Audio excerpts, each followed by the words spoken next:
Izzy smiled. I think she's smiled at me more today than she has in her entire life, although thinking back, she did smile a lot on the other occasions she's dressed me up. Can I reti your plaits? She asked. Just the ends. They're looking frizzy and it might not curl properly. I'm not entirely sure if I want curls. You're a girl, she smiled. We all want curls, she said. Come on, indulge me, she said, crossing onto my bed. They'll brush out if you don't like them. It's not like I'm giving you a perm. Same thing innit? A perm's permanent.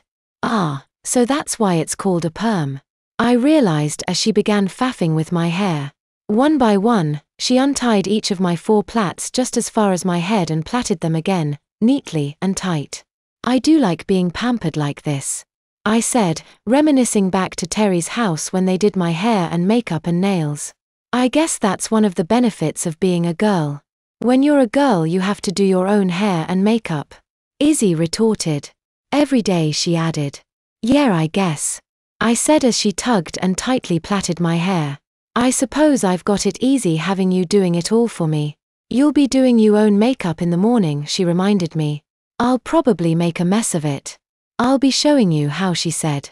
If you get it wrong I'll make you do it again, she said, resting her hands on my shoulders. All done. I turned and coyly thanked her. When I returned from the ensuite bathroom my sister was tucked up in her bed. She told me I looked cute. These PJs are cute.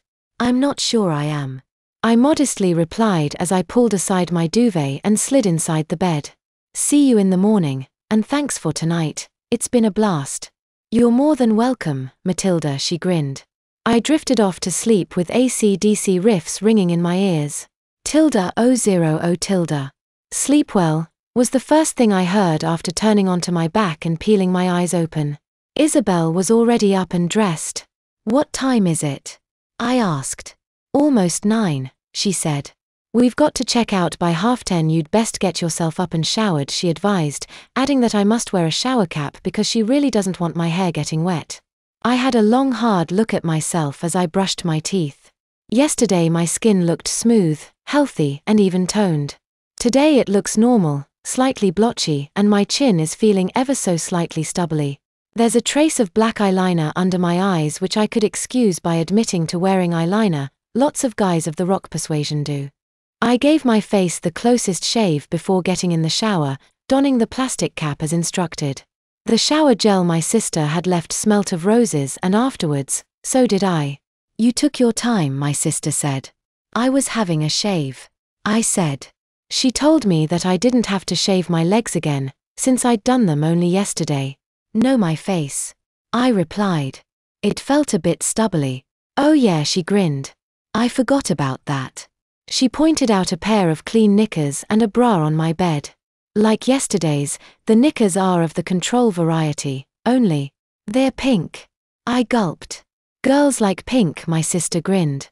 I donned them in the ensuite and sat at the titchy dressing table, which is more of a shelf under a mirror, wearing a bathrobe. An array of cosmetics waited for me. Now we're not going for anything drastic like yesterday, she said, opening the compact. Today you're going to look a lot more natural and hopefully quite pretty, she told me. Is that even possible? I grimly asked before applying a layer of foundation. Makeup makes anything possible, she told me. Izzy then explained how I should apply my eye makeup, which was tricky at first.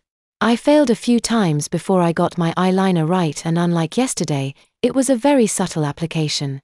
Next I apply the eyeshadow, which is a palette of pale brown and beige. Unlike yesterday's dark and heavy application, today's seems to enhance rather than change how I look. In comparison to yesterday's rock chick, it barely looks like I'm wearing makeup at all until I define my eyebrows with a pale brown pencil and finally apply a pretty shade of lipstick in a pale pink tone. How do I look? I timidly asked. Like a girl, she smiled. My sister then began taking out my plaits, which had been in place for some 20 hours. I faced my reflection as my hair was gradually revealed, one section at a time. Normally it's long and straight and hangs a little beyond my shoulders. Today it's full and wavy and hovers an inch or so above my shoulders. This is going to look so nice, my sister tells me as she faffs and fiddles with my hair. I failed to respond. Don't you think, she prompted. It's so different to what I'm used to, I really don't know. I replied, glaring at my reflection. Mum'd go mental if she could see this. I nervously chuckled. My sister failed to respond, other than smiling at me via the mirror. She faff-fed a little more, separating the spiralist strands, scrunching it, arranging it and wondering aloud whether or not she should tie a scarf in it, or maybe a slide or two. Doesn't it look okay as it is? I said. I don't think you could make me look any more like a girl if you tried. And you're not even dressed yet. Izzy replied, turning her eyes to the frock that hung in wait. It looks awfully short all of a sudden. I gulped as she held it against herself. Your skirt was shorter, she claimed, rummaging in the case.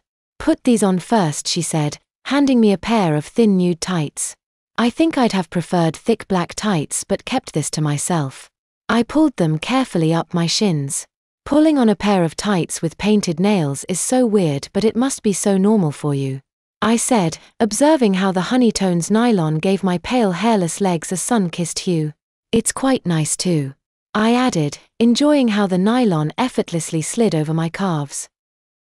I hope we get to do this again sometime, she said, turning her back so I could pull the tights all the way up in privacy.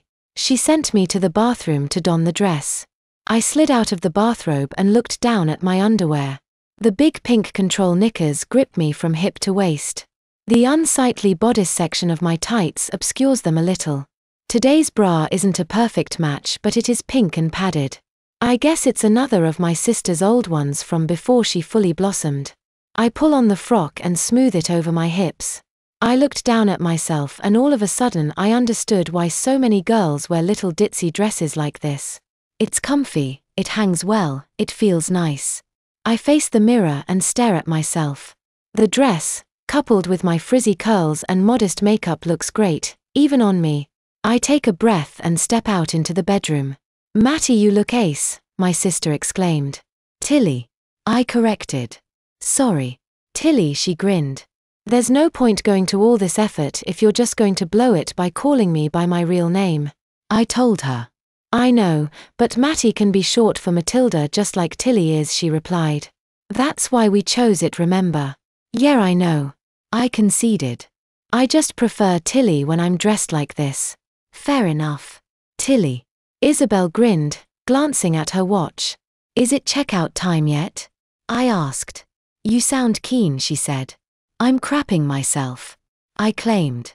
But I know I look even more like a girl today than yesterday, and yesterday went okay, so I paused before asking the time.